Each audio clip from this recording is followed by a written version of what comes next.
South Africa complete domination 76 రన్స్తో India పైన first super eights match గెలిచారు. అయితే ఈ match South Africa game plans మంచిగా ఉండటం వల్ల గెలిచారా, లేకపోతే ఇండియా ఏమైనా పొరపాట్లు చేశారా? ఇన్ డెప్త్ అనాలిసిస్ చేద్దాం. ఆల్సో ఈ మ్యాచ్ ఓడిపోయిన తర్వాత ఇండియా పరిస్థితి ఏంటి, ముందు ముందు వరల్డ్ కప్లో మొత్తం డిస్కస్ చేద్దాం ఈ వీడియోలో.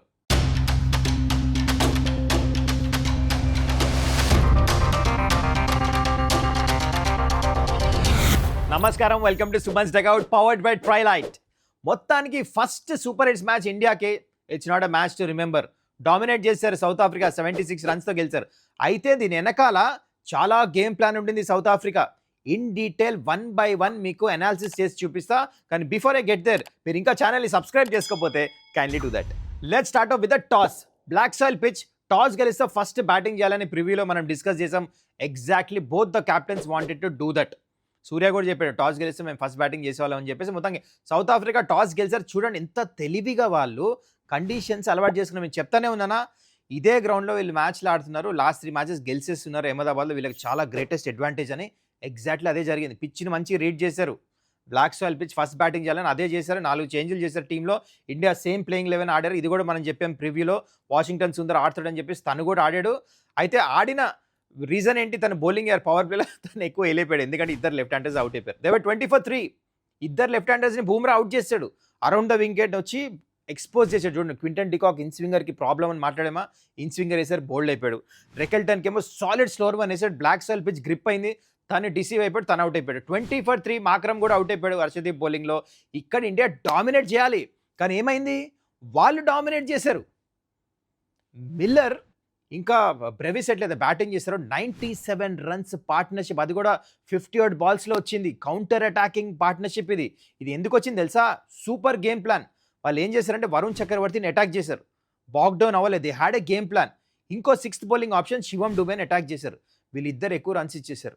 దీని తర్వాత స్టబ్స్ వచ్చి ఎట్లయితే బ్యాటింగ్ చేశాడు లాస్ట్లో 44 runs, important contribution. Hardik Pandey అప్పుడు దాకా మంచి బౌలింగ్ చేశాడు, లాస్ట్ ఓవర్లో 20 రన్స్ ఇచ్చాడు. ఇక్కడ 187కి రీచ్ అయిపోయారు. ఐ థింక్ కొంచెం ఆఫ్ టార్గెట్ క్యాప్టెన్సీకి అనిపించింది. సూర్య ఏంటంటే మిడిల్ ఓవర్స్లో హార్దిక్ పాండ్యాని ముందే వేయించి దాని తర్వాత లాస్ట్ ఓవర్స్లో బూమ్రాని ఇంకా హర్షదీప్ని నేర్పించాల్సింది. ఇక్కడ కొంచెం ట్రిక్ మిస్ అయినట్టు అనిపించింది. హార్దిక్ పాండ్యా ముందే వేస్తుంటే మేబీ వికెట్ వచ్చేదేమో అక్కడ. నేను ఇన్ని రన్స్ లాస్ట్ ఓవర్లో లీకే కాదు, బూమ్రా ఇంకా హర్షదీప్ వేస్తే. ఇది ఒకటే అనిపించింది ఇంట్లో. అదర్వైజ్ సౌత్ ఆఫ్రికా చాలా మంచిగా బ్యాటింగ్ చేశారు. అండ్ ఇండియా గేమ్ ప్లాన్స్ కొంచెం ఎక్స్పోజ్ అయినాయి. ఏదైతే శివం Dube out side off stump కొంచెం ఎక్కువ ప్రెడిక్టబుల్ అయిపోయాడు, అక్కడ ఎక్కువ రన్స్ ఇచ్చేసాడు తను. సో ఎప్పుడు T20 క్రికెట్లో ప్రెడిక్టబుల్ ఉండదు, బ్యాటర్కి తెలియదు ఏ బాల్స్ వేస్తున్నాం అని చెప్పేసి. అది కొంచెం ప్రెడిక్టబుల్ అనిపించింది. And Varun Chakravarthy completely had a off day. తను ఎందుకు ఎక్కువ రన్స్ ఇచ్చాడంటే లెంత్ ఎక్కువ పైకి వేసాడు, లేకపోతే ఎక్కువ షార్ట్ వేసాడు. ఆ ఇన్ బిట్వీన్ లెంత్ వేసాడు కదా ఎప్పుడు, ఆ లెంత్ ఈ మ్యాచ్ పడలే, అందుకని ఎక్కువ రన్స్ వెళ్ళిపోయి. ఇంకోటి తను కొట్టేసరికి ప్రెషర్లో వచ్చాడు. మొత్తానికి 187. Thanks to David Miller. ఏం నాక్ అయ్యాడు. ప్లేయర్ ఆఫ్ ద మ్యాచ్ మాత్రం సూపర్, అందుకనే హీస్ ట్రైలైట్ player of the match. Super batting చేశాడు మిల్లర్. చూడండి తన స్ట్రైక్ రేటు, తన సిక్సెస్, తను వచ్చిన టైంలో ఎట్లయితే బ్యాటింగ్ చేశాడు కదా, మెచ్చుకోవాలి. అంటే ఈ వాజ్ ఇన్ కంప్లీట్ కంట్రోల్. ఆ లాఫ్ట్లు కానీ, దాంతో బ్యాక్ ఆఫ్ ద లెంత్ ఆడతాం కానీ సూపర్ నాక్ ఆడాడు. బ్రెవిస్ కూడా మంచిగా ఆడాడు, అండ్ స్టబ్స్ కూడా. మొత్తానికి 187 టార్గెట్. ఇప్పుడు ఇండియా బ్యాటింగ్ అసలు ఏమైంది, let's talk about it. So ఇప్పుడు మనం ఇండియా బ్యాటింగ్ గురించి మాట్లాడదాం. 188 టార్గెట్.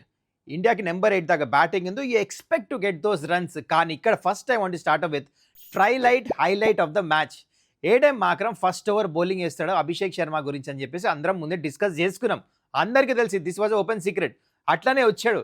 కానీ ఇక్కడ అవుట్ అయింది ఎవరు, అభిషేక్ శర్మ కాదు. ఎందుకంటే తను స్ట్రైక్ తీసుకోవాలి. ఇషాన్ కిషన్ స్ట్రైక్ తీసుకున్నాడు. ఫస్ట్ 3 బాల్ డాట్ ఆడాడు. దాని తర్వాత కొడతానికి వెళ్ళి టాప్ వైజ్ దైలు అవుట్ అయిపోయాడు. ఇక్కడ బోనస్ వికెట్ వచ్చేసింది సౌత్ ఆఫ్రికాకి. ఇక్కడే వాళ్ళ కాన్ఫిడెన్స్ అప్. దాని తర్వాత తిలక్ వర్మ మార్కో ఎన్సన్ బౌలింగ్లో స్టెపోటే కొడతానికి వెళ్ళాడు. Because he has to play aggressive role. Target పెద్దగా ఉంది కదా, సో పవర్ ప్లే నడుస్తుంది కాబట్టి హీ హ్యాడ్ టు అటాక్. కొడతానికి వెళ్ళి ఫెయింట్ టచ్ తగిలింది, రివ్యూ తీసుకున్నాడు, ఆయన అది అవుట్, ఫెయింట్ టచ్ తగిలిన అవుట్ అయిపోయాడు. ఇక్కడ చూడండి నెక్స్ట్ సౌత్ ఆఫ్రికా బౌలర్స్ ఎంత మంచిగా ప్లాన్ చేశారో అభిషేక్ శర్మకి స్టార్ట్ వచ్చింది.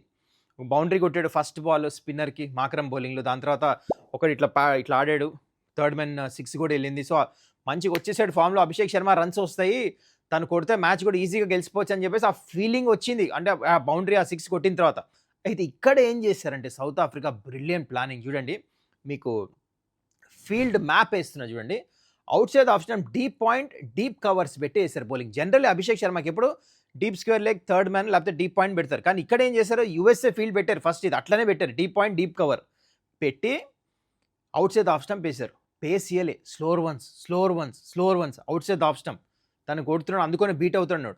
సో తనకు కూడా 50-50 ఉండింది ఇద్దరు ఫీల్డర్స్ వెనకాల ఉండేసరికి. So super game plan. దాని తర్వాత ఒక బాల్ స్టంప్ మీద ఏంగానే ఆన్ సైడ్ ఫీల్డర్స్ అందరు ముందున్నారు. మ్యాప్ చూస్తే మీకు అర్థమైపోతుంది ఫీల్డ్ మ్యాప్. పైన నుంచి కొడతానికి వెళ్ళాడు, అర్లీ అడిసాడు, బాల్ పైకి లేసింది. కార్బిన్ బ్యాష్ అద్భుతమైన క్యాచ్ తీసుకున్నారు, ఇద్దరు ఆల్మోస్ట్ కొలాడ్ అయ్యి క్యాచ్ తీసుకున్నారు.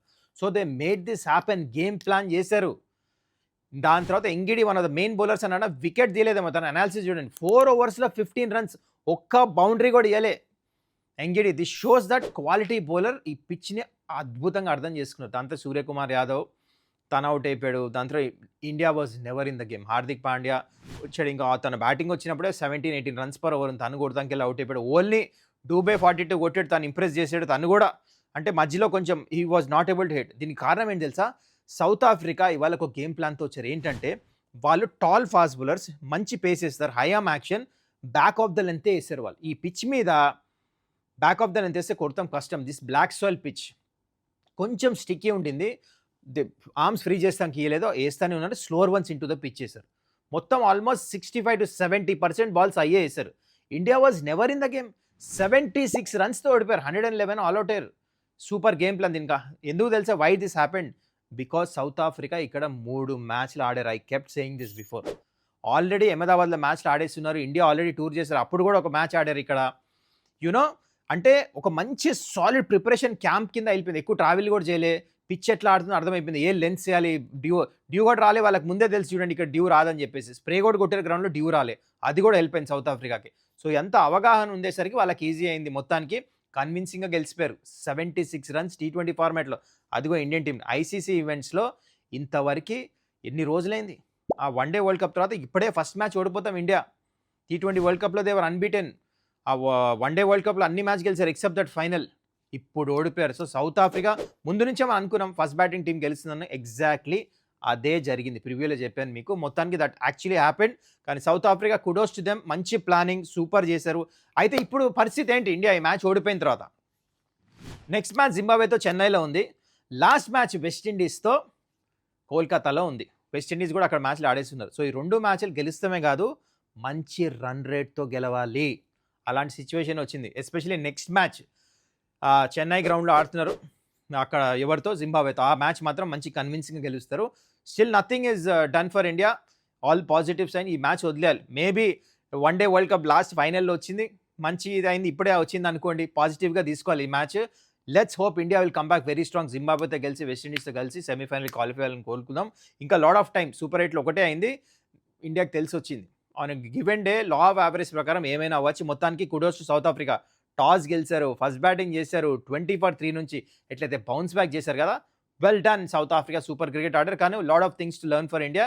ఇక్కడ నుంచి ముందు కాంబినేషన్స్ ఏముండబోతున్నాయో, బ్యాటింగ్ ఆర్డర్ ఏం చేస్తారో నెక్స్ట్ ప్రీవ్యూలో దాని గురించి మాట్లాడదాం, ఏదైతే జింబాబ్వే మ్యాచ్ ఉందో. I hope you enjoyed this video. మరి మీరు ఎందుకు ఈ మ్యాచ్ ఓడిపోయారు ఇండియా కింద కమెంట్ చేయండి, I will have a look at it. So that's it guys. మళ్ళీ మనం నెక్స్ట్ వీడియో కలుద్దాం. ఇంకా మీరు ఛానల్ సబ్స్క్రైబ్ చేసుకోకపోతే కైండ్లీ టు దట్. చలో bye bye, take care, see you.